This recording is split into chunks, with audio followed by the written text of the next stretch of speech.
If you want to archive apps on Google Pixel 11, first of all, we need to go to Settings.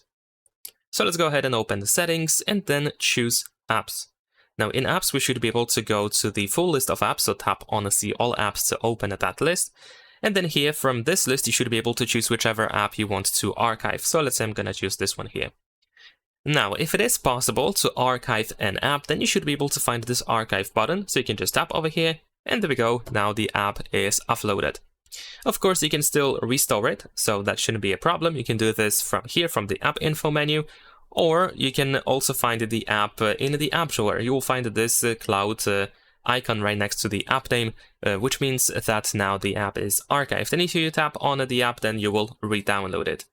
And keep in mind that not all apps can be archived. However, you should be able to archive pretty much every app that you get from the Play Store. And that's pretty much it. Leave a like and subscribe.